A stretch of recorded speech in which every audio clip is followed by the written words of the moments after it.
Graça, misericórdia e paz da parte do nosso Deus triuno, Pai, o Filho e o Espírito Santo. Seja muito bem-vindo a uma de nossas mídias sociais do Ministério Cinco Solas. Eu me chamo Eduardo Freitas e estou sempre no ombro de gigantes. Hoje, meus amados, em nosso encontro semanal de reflexão e estudo aqui em nossa escola puritana, é uma grande alegria estarmos reunidos aqui agora para aprendermos com a profunda alegoria de John Bunyan no seu livro O Peregrino, que nós estamos estudando aqui na escola puritana aqui do Ministério Cinco Solas. Nesse diapasão, então, voltaremos os nossos olhos para o capítulo 3, que é intitulado As Armadilhas do Caminho. Um trecho que nos oferece lições sobre o perigo da religião superficial e a necessidade imperiosa que nós temos da graça de Deus. Então é isso que nós veremos justamente neste capítulo intitulado As Armadilhas do Caminho.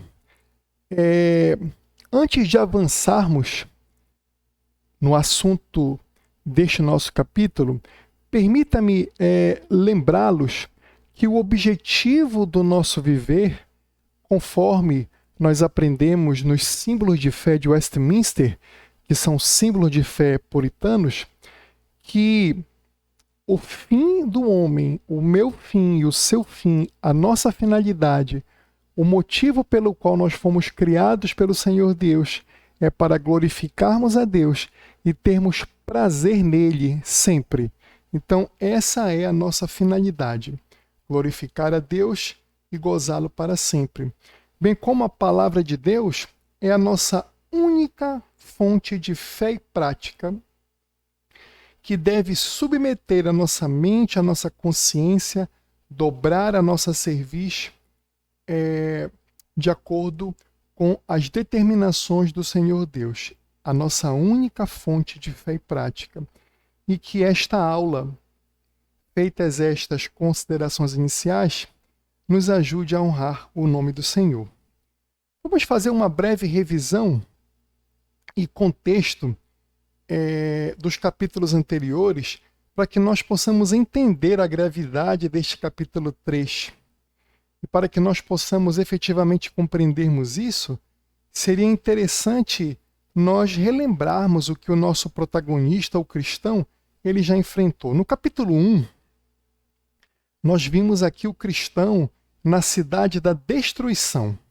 Ele estava vestido de trapos e estava com um grande fardo às suas costas. E nós consideramos que este fardo é o peso do pecado. E este fardo levava ao desespero, à angústia, à ansiedade.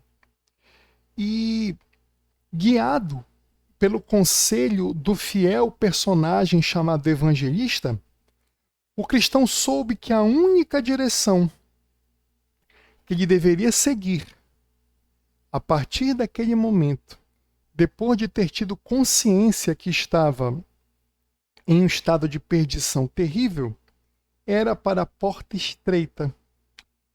E já no capítulo 2, o cristão mal havia começado o seu percurso e ele foi perseguido e alcançado pelos seus vizinhos.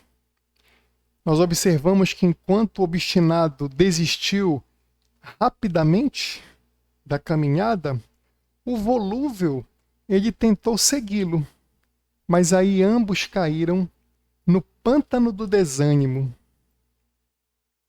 Vamos nos lembrar aqui do abandono do volúvel. O volúvel ele saiu do lamaçal na margem do pântano que estava mais próxima da sua casa. Por quê, meus amados? Porque ele não suportou as primeiras dificuldades. Então o cristão ficou abandonado ali, mas ele foi salvo pela mão de um outro personagem chamado Auxílio. E agora limpo da lama, mas ainda cambaleante,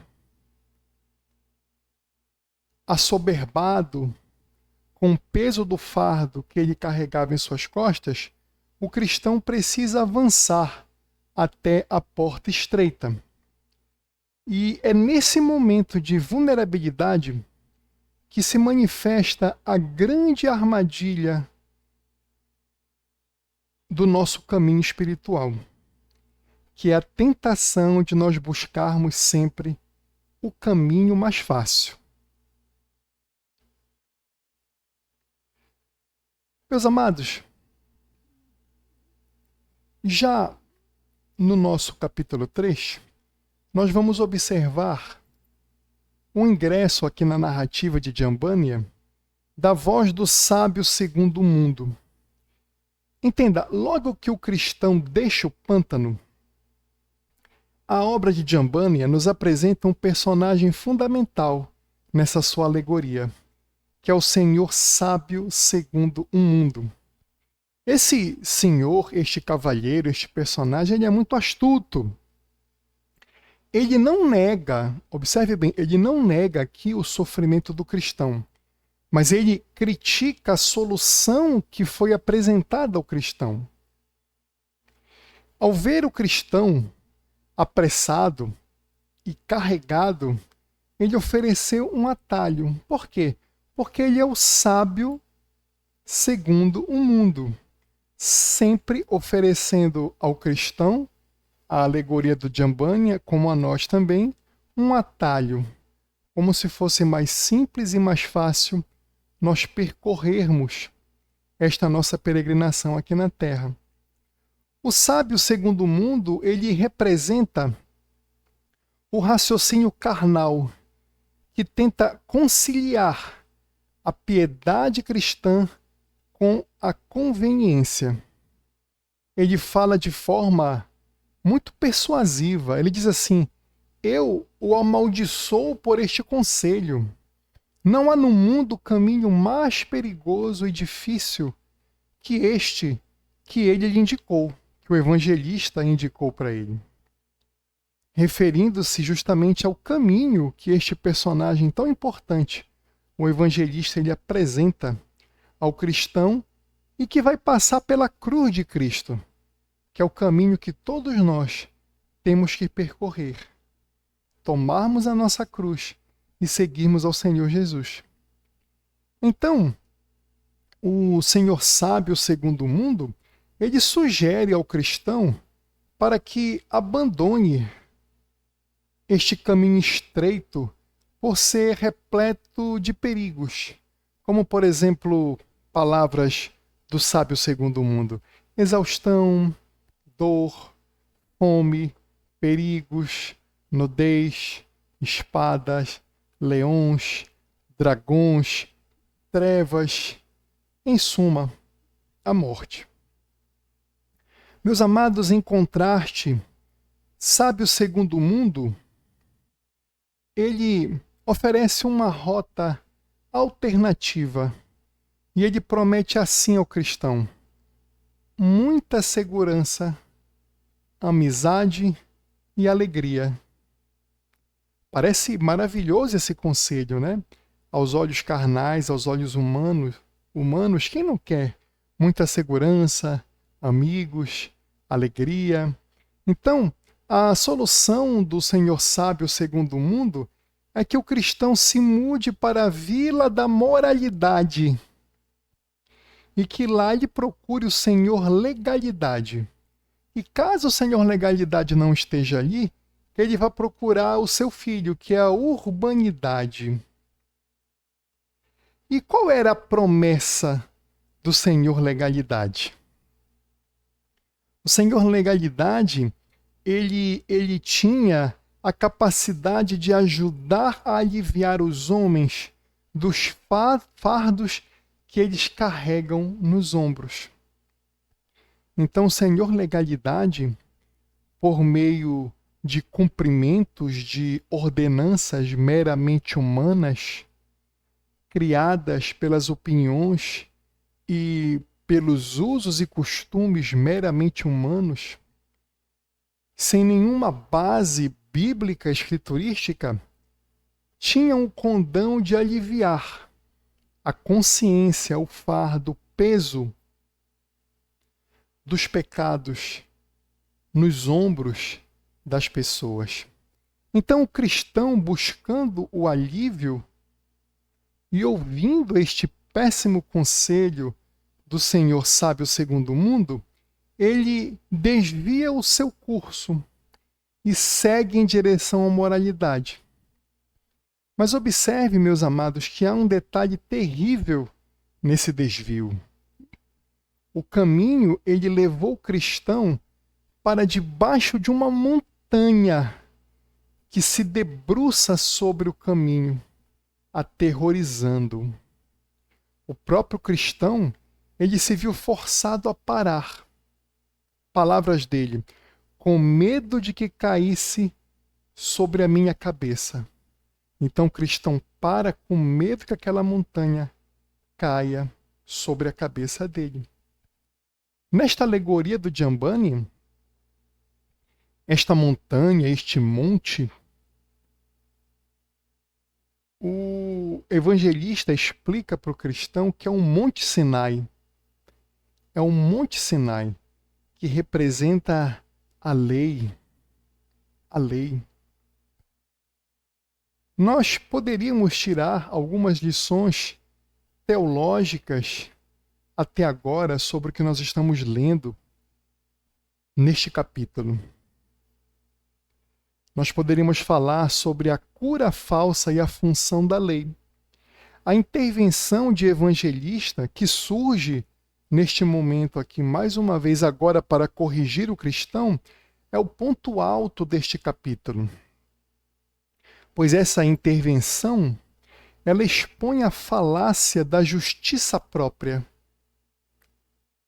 A falácia de nós nos compreendermos como suficientes em nós mesmos para atingirmos um estado de perfeição, santidade e piedade pelos nossos próprios méritos.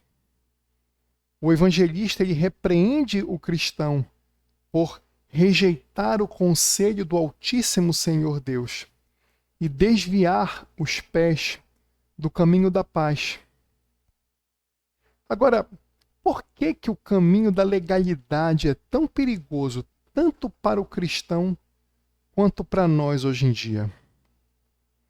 Primeiramente, a legalidade é um impostor. Perceba que nessa alegoria do Jambani, a legalidade, ela simboliza a justificação pelas obras. O Senhor legalidade não pode salvar, pois ele é filho da mulher escrava, que está acorrentada. Ele representa a lei como um pacto de obras. Perceba, a lei moral é uma perfeita regra de justiça. Perfeita. Os 10 mandamentos são bons, agradáveis e são santos. No entanto, desde a queda adâmica,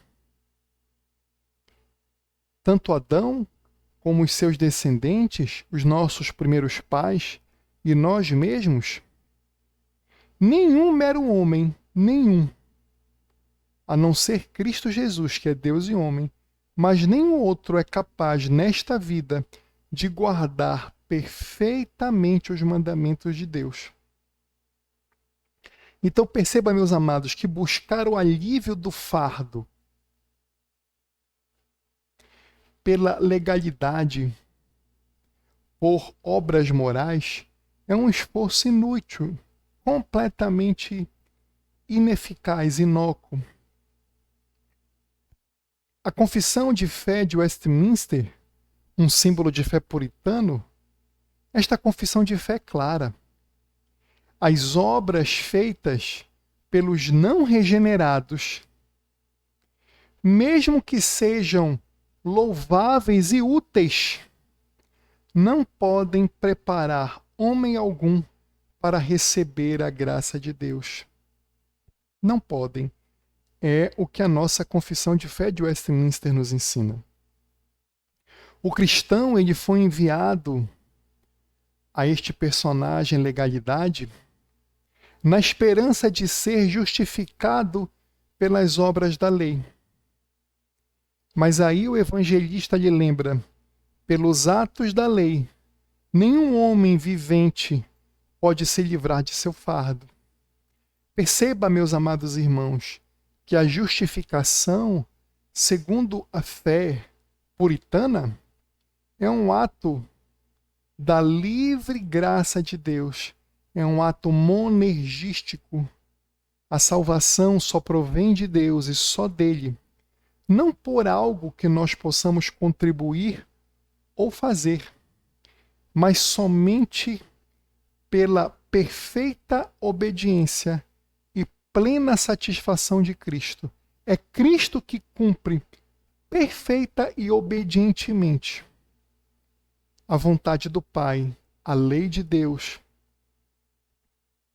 E nisso reside a plena satisfação do Pai em seu Filho amado. E esta obra de Cristo perfeita, acabada, eficaz, plena, agradável ao Pai, nos é imputada pelo poder do Espírito Santo. Portanto, o Senhor Legalidade, ele é um impostor. Por outro lado, nós temos a maldição do Monte Sinai. O Monte Sinai, a lei, ela aterroriza aqui o nosso protagonista, o cristão.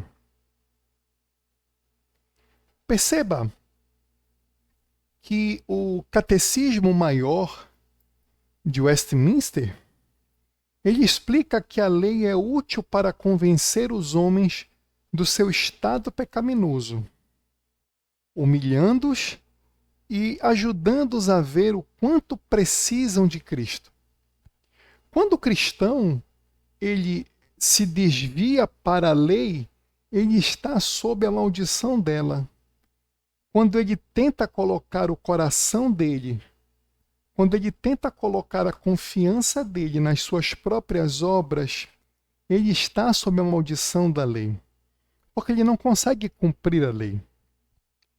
Esta cena ela culmina com o Monte Sinai, falando as palavras terríveis. Já os que se apoiam na prática da lei estão debaixo de maldição, pois está escrito em Gálatas capítulo 3, versículo 10. Maldito todo aquele que não persiste em praticar todas as coisas escritas no livro da lei. Perceba, meu amado irmão, o caminho da moralidade ou da legalidade não tira o fardo. Não tira o fardo até o dia de hoje. Na verdade, em que pese a tentativa do cristão e a nossa de procurarmos a moralidade, de procurarmos a legalidade, o esteio em nossas próprias obras, no final das contas, nas nossas reflexões, ele vai apenas agravar este nosso fardo, pois ao invés de guiar o cristão e a nós mesmos a graça de Cristo, ele nos coloca sob a ameaça da condenação do Monte Sinai, porque nenhum de nós consegue cumprir em perfeição a lei do Senhor. Meus irmãos, o sábio segundo o mundo, ele é o inimigo da cruz de Cristo. O evangelista também identifica o pecado do sábio segundo o mundo. Ele diz assim: procura evitar os caminhos corretos. O sábio segundo o mundo, ele procura evitar os caminhos corretos. Ele se esforçou por tornar a cruz de Cristo odiosa para o cristão e odiosa para nós também. Os conselhos que nós recebemos constantemente e, infelizmente, dos sábios segundo o mundo, nos afastam da simples graça do nosso Pai Celestial que está na cruz de Cristo. Perceba, meus irmãos, que a fé bíblica exige de nós a aceitação do sofrimento e do despojamento das nossas próprias vontades, das nossas ideologias, das nossas opiniões, do nosso senso de satisfação em nossas próprias obras. Nós devemos preferir a cruz de Cristo aos tesouros do Egito, aos manjares do Egito. E muitas das vezes nós desejamos até as cebolas do Egito. Infelizmente. Mas nós devemos procurar e desejar a cruz de Cristo. O sábio segundo o mundo, meus amados irmãos, com a sua índole carnal, ele quer remover das nossas consciências a dificuldade, a dor, o escárnio que nós recebemos, que vem com a verdadeira religião. Como Calvino divide apenas as duas religiões que existem no mundo em todas as épocas. A verdadeira religião, que está embasada na cruz de Cristo e na graça somente, da falsa religião, que são todas as outras, que rejeitam a graça do nosso Pai manifestada mediante a fé na cruz de Cristo, propondo qualquer sistema onde uma moralidade, uma legalidade, uma série de obrigações criadas pela mente e pelo coração do homem e que substituem o sacrifício de Cristo. Dito isto, meus irmãos, nós precisamos retornar à piedade. O cristão prostrado e temendo a ruína, ele encontra a misericórdia. O evangelista, mais uma vez, estende a mão ao cristão e lhe diz: todo pecado e blasfêmia serão perdoados ao homem. Observe que, apesar do erro do cristão ter sido muito sério, o evangelista fala assim: pois você praticou 2 males, abandonou o bom caminho e trilhou caminhos proibidos. Mas o evangelista, mesmo apontando a gravidade do pecado do cristão, conclamando o mesmo a se arrepender de ter abandonado o bom caminho e ter trilhado caminhos proibidos, o evangelista assegura ao cristão a misericórdia. Observe que a fé salvadora é uma obra monergística do Espírito Santo, que nos persuade, que nos constrange, que nos leva a abraçar Jesus Cristo, que nos é oferecido de graça no Evangelho. Meus irmãos, a piedade aqui se manifesta na volta. O cristão envergonhado e rápido retorna ao caminho e alcança a porta estreita.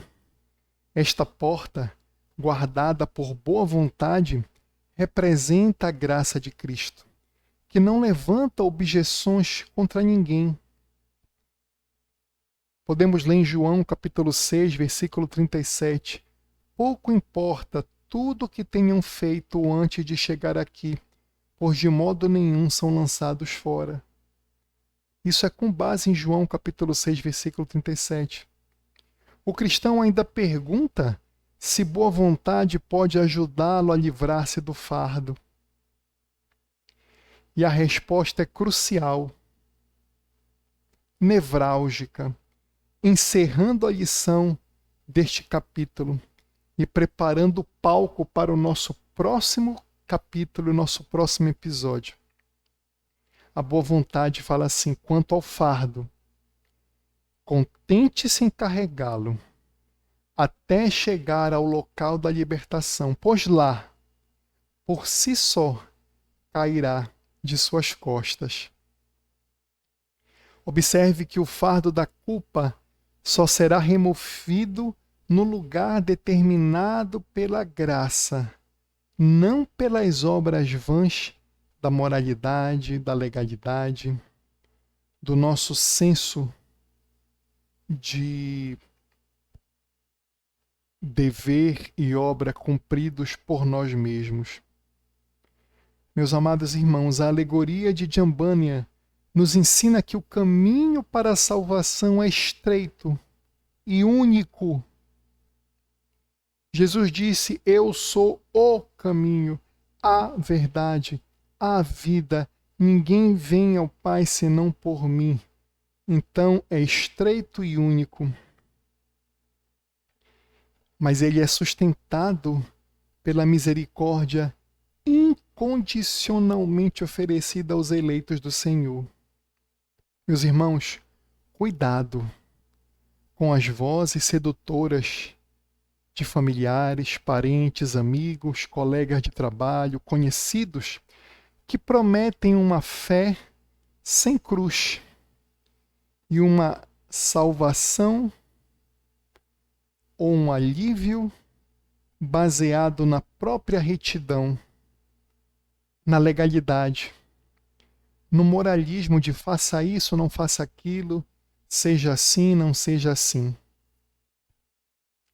Meus irmãos, que nós possamos ser iluminados pelo Espírito Santo para compreendermos a diferença entre a justiça de Cristo, que é perfeita e eficaz, e nos conduz ao Pai, e a redenção eterna da nossa própria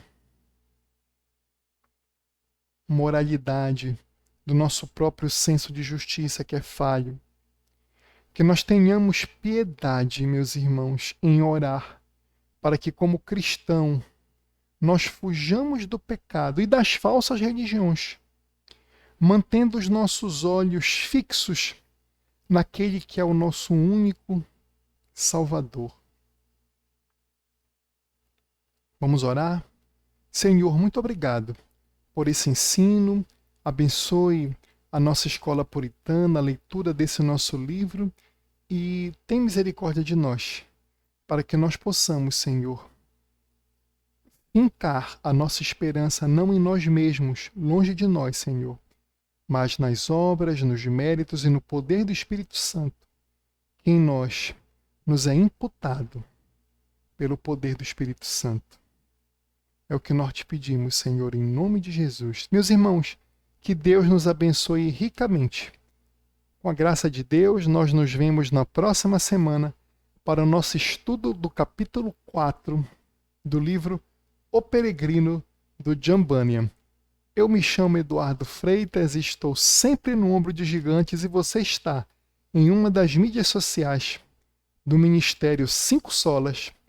Fiquem com Deus e até a próxima, se Deus assim permitir.